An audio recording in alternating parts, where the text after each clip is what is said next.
Hello दोस्तों, एक और नई वीडियो में आपका स्वागत है। आज हम आपको एक स्टोरी सुनाएंगे जिसके माध्यम से आपको मोटिवेट करेंगे। तो चलिए चलते हैं वीडियो की तरफ। आपने हमारे चैनल को सब्सक्राइब नहीं किया है तो अभी सब्सक्राइब कीजिए। चलिए वीडियो की तरफ चलते हैं। तो सबसे पहले एक गांव में एक जोड़ा रहता था। एक पति पत्नी दो लोग रहते थे। वो बहुत गरीब थे, तो उनका गुजारा कैसे भी चल रहा था गाँव में।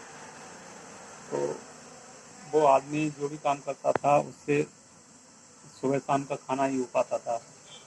बहुत गरीब थे, तो धीमे धीमे धीमे धीमे करके उनका गुजारा ऐसे ही चलता रहा।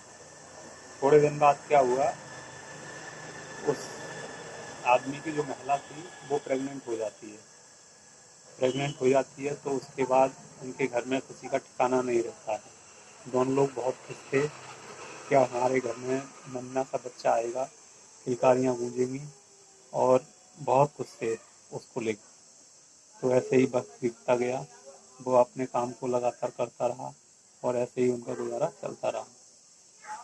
कुछ समय बाद वो समय आ जाता है जब उसकी पत्नी की डिलीवरी होने वाली थी।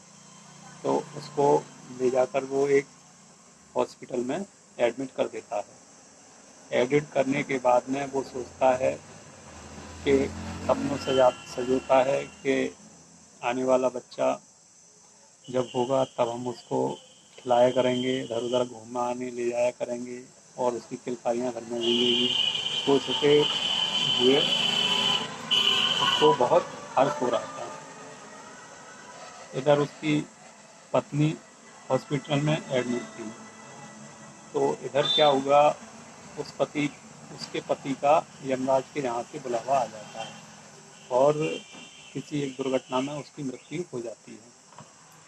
मृत्यु हो जाती है तो उसका और कोई नहीं था, तो गांव वाले उसके अंतिम संस्कार की तैयारी करते हैं। जब उस महिला को पता चलता है कि ऐसे मेरे पति की मृत्यु हो गई है, तो वो महिला बहुत दुखी होती है। वो सोचती है कि अपने बच्चे के आने की खुशी मनाऊं या पति के जाने का दुख। उसको कुछ भी समझ में नहीं आ रहा था। वो रो रही थी, बिल्कुल बहुत रो रही थी हॉस्पिटल में। तो सब लोगों ने समझाया, बताया उसको कि अब जो हो गया सो हो गया, अब तुमको इस बच्चे के सहारे ही जीना है। तो उधर उसके पति को ले जाकर अंतिम संस्कार किया। इधर उसने एक बच्चे को जन्म दिया जो कि एक लड़का था। तो लड़के को देखकर उसको थोड़ा सा महसूस हुआ कि चलो इसकी देखभाल करेंगे और आगे चल के ये हमारा सहारा बनेगा। थोड़े दिन ऐसे ही चलता रहा। थोड़े दिन के बाद जब पैसे ख़त्म हो जाते हैं, घर का राशन पानी ख़त्म हो जाता है, तो उस महिला ने सोचा कि आगे जीवन ऐसे नहीं चलेगा। तो वो किसी काम की तलाश में जाती है और लोगों के घर पे झाड़ू पोंछा का काम ढूंढने लगती है। तो उसे काम मिल जाता है। तो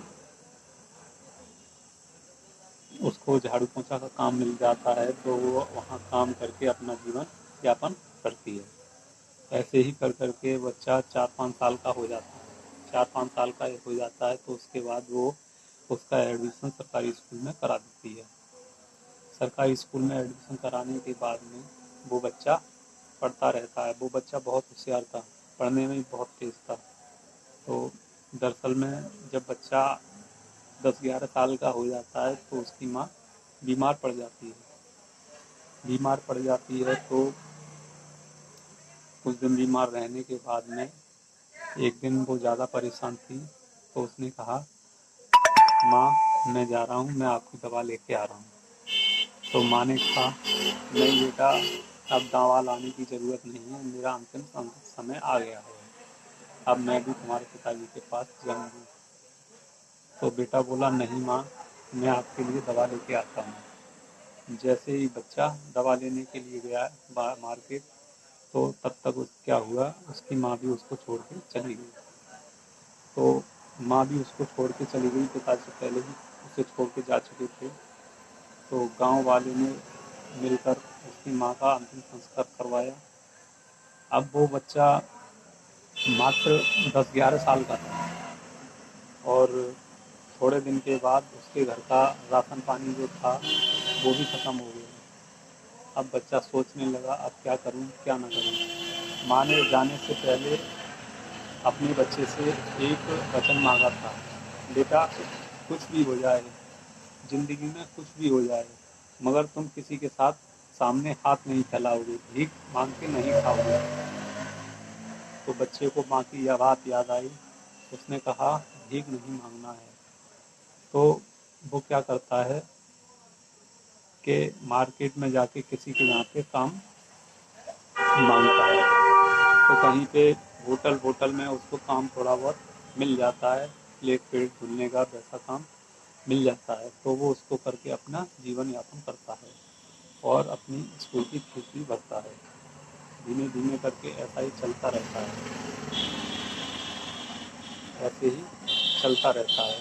वो दिन में काम करके आता है और स्कूल से आने के बाद में तो बहुत दिन ऐसा चलने के बाद वो डेली लाता था, डेली काम करके आता था, डेली खाता था। एक दिन ऐसा हुआ उसको काम नहीं मिला, तो घर पे भी कुछ नहीं था खाने के लिए।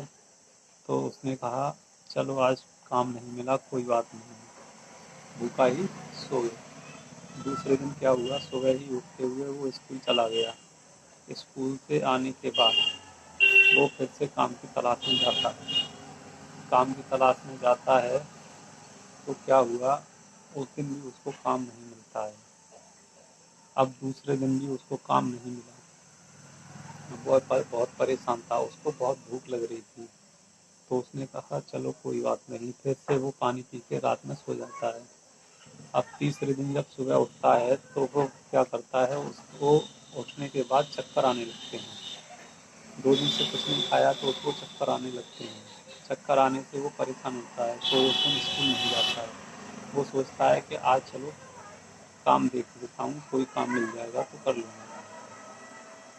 उस दिन वो काम देखने के लिए जाता है मगर उसको फिर भी कोई काम नहीं मिलता है। काम नहीं मिलता है तो वो परेशान होकर एक पेड़ के नीचे बैठ जाता है। अब बहुत देर बैठने के बाद में उसे ऐसा लगता है कि अब मैंने थोड़ी बहुत देर कुछ नहीं खाया तो मेरी जान भी चली जाएगी।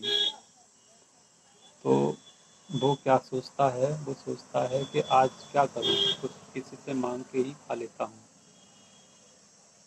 फिर उसको अपनी माँ की बात को ध्यान ध्यान आती है कि बेटा कुछ भी हो जाए भीख मांग कर नहीं खाना। वो सोचता है अगर एक बार भीख मांग ली तो उसकी आदत पड़ जाएगी, मैं भीख मांगने लगूंगा और भीख मांग कर ही खाऊंगा। थोड़ी देर बैठने के बाद में उसके मन में विचार आता है, मैं भीख नहीं मांग सकता तो क्या हुआ, किसी से मदद मांग लेता हूँ, बाद में मदद को उतार दूंगा, उसका जो भी होगा ऋण चुका दूंगा। तो वो इस लिए थोड़ा आगे जाता है। थोड़ा आगे जाने के बाद में एक मकान दिखाई देता है। तो वो मकान को बैल को बजाता है। बैल को बजाने के बाद में एक माताजी बाहर आती है।